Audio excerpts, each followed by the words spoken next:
और सर दो चीजें सर। तो ये वो वीडियो है जिसमें शरद पवार और उद्धव ठाकरे जमकर ठहाके लगाते हुए नजर आ रहे हैं। और राजनीतिक तौर पर इस तरीके से ठहाके जो है आमतौर पर देखने को नहीं मिलते हैं, लेकिन सवाल कि आखिर यहाँ पर ऐसी कौन सी बात हुई कि दोनों ही नेता जमकर ठहाके लगाते हुए हंसते हुए नजर आए। सवाल क्या है, सबसे पहले आपको सवाल सुनवाते हैं, फिर सर से समझने की कोशिश करेंगे कि पूरा घटनाक्रम किस तरीके से हुआ। उद्धव साहेब दोन विषय लगता है। पहिला प्रश्न तुमच्यासाठी आहे उद्धव साहेब, पहिला प्रश्न तुमच्यासाठी आहे। तुम्ही मगाशी म्हणालात की इंडियाची बैठक आहे, इंडियाच्या विषयावरती बोललं पाहिजे। आज सगळे एकत्र आहेत, पण सातत्यानं सामनामधून शरद पवार आणि अजित पवार यांच्यावरती सातत्याने टीका केली जाते। हा विसंवाद का आहे की कुठेतरी सतत टीका होते आणि तुम्ही। तो ये वो सवाल था जिसके बाद में ये ठहाकों का पूरा जो कार्यक्रम है ये चला। सर सबसे पहले समझाइए कि आखिर ये सवाल क्या था। सवाल दो सवाल का जिक्र आप कर रहे हैं जो मराठी में पूछे हैं। दो सवाल, पहला सवाल तो एक जो पूछा था पत्रकार ने, बड़ा तीखा सवाल था, मौजूद सवाल था कि एक तरफ तो आप सब बैठे हुए हैं यहाँ पर मंच सजा के, आपने कहा कि ये इंडिया की प्रेस कॉन्फ्रेंस है, इंडिया की बैठक से पहले की, लेकिन आप सामना में जो अखबार है शिवसेना का जो मुखपत्र है, सामना में शरद पवार और उनके भतीजे हैं अजित पवार, दोनों की मौज लेते हैं। मतलब कहने का मतलब ये शब्द नहीं था कि दोनों की भरपूर मौज लेते, चुटकी लेते, उन पर कटाक्ष करते, उन पर आपत्तिजनक टिप्पणियां करते हैं, और यहाँ आप उनके साथ बैठे हुए हैं। तो ये क्या मसला है? तो इस सवाल पर थोड़े से असहज हो गए उद्धव ठाकरे और उन्होंने इशारा किया संजय राउत की ओर। संजय राउत वो उनको जवाब सुनवाते हैं पहले व्यूअर्स को। लेकिन आप में से कई लोग सोच रहे होंगे कि आखिर यहाँ पर सर से ये चीज समझने की जरूरत क्यों है। तो आपको बताते हैं कि सर जो है वो महाराष्ट्र से ही है, नागपुर से हैं, और वहां की राजनीति में तो पकड़ है ही, लेकिन साथ ही मराठी में भी अच्छी पकड़ है। इसलिए जो मराठी में हो रहा है उसको हिंदी दर्शकों के लिए समझना जो है वो बहुत जरूरी है। पहले आप उनका जवाब सुनिए, फिर सच समजते कि इसके क्या मायने हैं। जेव्हा आम्ही आमचं वैशिष्ट्य आहे ज्यांच्यासोबत असतो त्यांच्यावर टीका करतो। आणि दुसरा पवार साहेब दुसरा प्रश्न असा आहे की साधी गोष्ट आहे,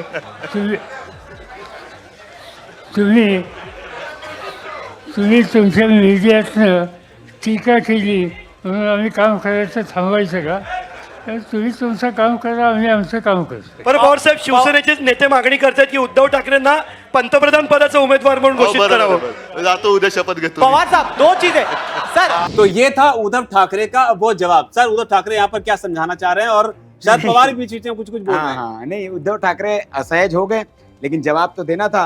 तो उन्होंने बड़ा इसको एक तो हाजिर जवाबी कह सकते हैं उनकी, उद्धव ठाकरे की, कि हाजिर जवाबी के इसमें उन्होंने जवाब दिया। उन्होंने कहा कि हमारी एक खासियत है, वैशिष्ट की बात की उन्होंने, कि हमारी एक खासियत है, स्पेशलिटी है कि हम जिसके साथ रहते हैं उसी पर टिप्पणी करते हैं। तो उन्होंने फिर बाद में जब और भी सवाल जवाब होते रहे, हंसी ठहाके लगे, बीच में उन्होंने कहा कि जब हम भाजपा के साथ थे तो हम भाजपा पर भी टिप्पणी किया करते थे, और जाहिर तौर पर जब भारतीय जनता पार्टी के साथ थे तो सामना में भारतीय जनता पार्टी के खिलाफ भी ये लिखते थे, केंद्र की बीजेपी सरकार के खिलाफ। अब चूंकि इंडिया में है तो अब ये इनके साथ इनके खिलाफ बोल रहे हैं अजित पवार और शरद पवार। शरद पवार ने भी कुछ टिप्पणी की। हाँ, तो शरद पवार ने जो कहा है, शरद पवार ने ये कहा है कि भाई ये टीका टिप्पणी तो चलते रहती है, आप लोग भी हमारे ऊपर बहुत टीका टिप्पणी करते हैं, तो क्या हम अपना काम करना बंद कर देते हैं? तो आप लोग अपना काम करिए और हमें अपना काम करने दीजिए। शरद पवार ने भी एक तरह से ढाल भरकर उद्धव ठाकरे की यहाँ पर जो मतलब एकदम जिसको कह सकते हैं ना कि एक ऐसी गेंद आ गई थी जिसकी उम्मीद नहीं की थी उद्धव ठाकरे ने प्रेस कॉन्फ्रेंस में, उस पर ये तो डिफेंडिंग मोड में थे, इन्होंने बड़ी चालाकी से जवाब दिया, अच्छा ह्यूमर में जवाब दिया, लेकिन शरद पवार भी उनको डिफेंड करने के लिए सामने आए। तो ये बॉन्डिंग यहाँ देखने को मिली शरद पवार और उद्धव ठाकरे के बीच में महागठबंधन की बैठक से पहले। अच्छी बैटिंग की यहाँ पर अपने अनुभव का इस्तेमाल करके शरद पवार ने। लेकिन अब यहाँ पर एक चीज समझना चाहेंगे कि राजनीतिक तौर पर अगला एक सवाल भी था, जो दूसरा सवाल जो मजेदार था, शायद उसका ओवैसी वाला नहीं, ओवैसी वाला तो तीसरा सवाल था। दूसरा सवाल एक मजेदार सवाल मराठी में इनसे पूछा गया कि भैया क्या आप प्रधानमंत्री बनेंगे, क्योंकि आपका नाम प्रधानमंत्री के लिए सजेस्ट किया जा रहा है उद्धव ठाकरे के लिए। तो उद्धव ठाकरे इस पर बड़े ठहाके लगा के हंस पड़े और बोलेंगे हाँ, मैं कल जाके प्रधानमंत्री की शपथ लूंगा, कोई नहीं, मैं बन रहा हूँ प्रधानमंत्री। तो ये हल्के में डाल गए, इनको पता, मतलब इन्होंने एक तरह से स्वीकार्यता कर ली कि नहीं जी, मैं तो योग्य ही नहीं हूँ, मेरा नाम भला ही उनके पार्टी के नेता अपने नंबर बढ़ाने के चक्कर में वो कह रहे हो कि नहीं जो उद्धव जी भी प्रधानमंत्री की रेस में, क्योंकि कल गठबंधन की बैठक है, उससे पहले 4-5 नाम सामने आ गए। केजरीवाल की पार्टी वाले कह रहे हैं कि जी हमारा नेता प्रधानमंत्री बनेगा, उद्धव की पार्टी वाले कह रहे हैं हमारा नेता बनेगा, अखिलेश की पार्टी वाले कह रहे हैं हमारा नेता बनेगा।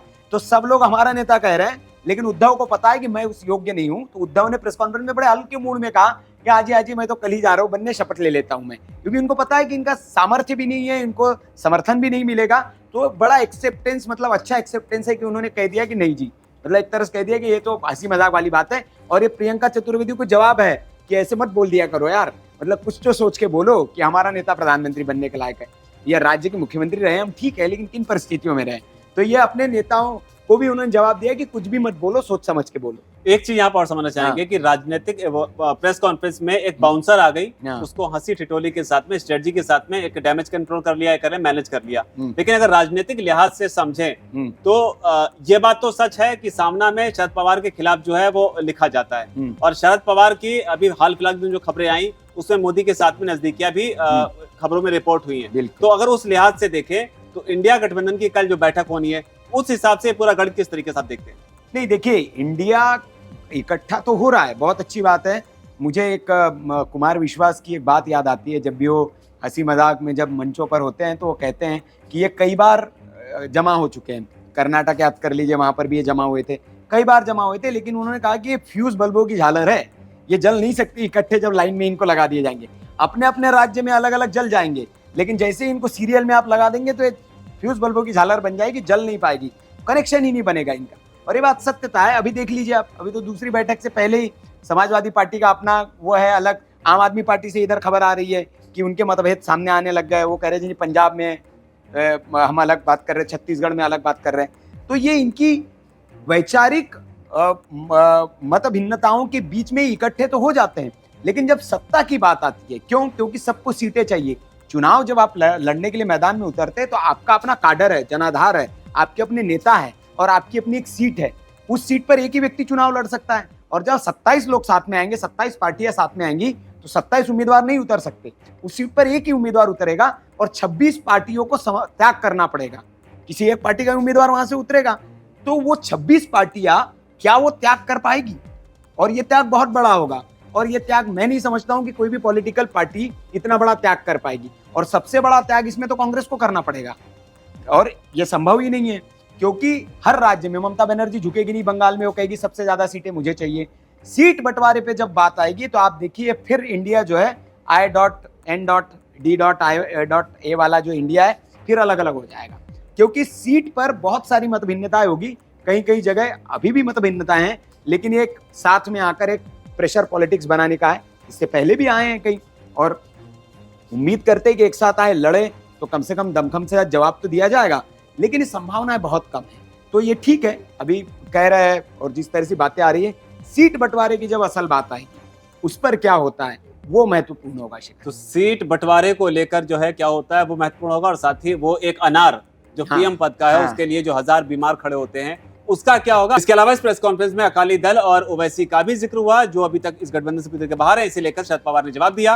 क्या कुछ कहा है शरद पवार ने, आप खुद सुनिए। क्या बीआरएस, अकाली दल और असदुद्दीन ओवैसी की पार्टी को साथ में लाने के लिए आप लोग कोशिश कर रहे हैं, बातचीत चल रही है? पवार साहब, बात अभी तक हुई नहीं, मगर अकाली दल की इनकी एक भावना है कि इसमें साथ जा सकते हैं तो हम सोच सकते हैं, मगर इतना वो आसान नहीं है, क्योंकि हमारे साथ केजरीवाल है, पंजाब की हुकूमत उनके हाथ में है, कांग्रेस पार्टी की वहाँ नीति अलग है, और इसलिए हम जिससे हमारे डिफरेंसेस बढ़ेंगे ऐसा काम कुछ नहीं करेंगे। मी असं म्हटलं होतं की सुरुवात करायची असेल तर बिल्किश बानूकडनं करा। वीके न्यूज, राष्ट्र के नाम।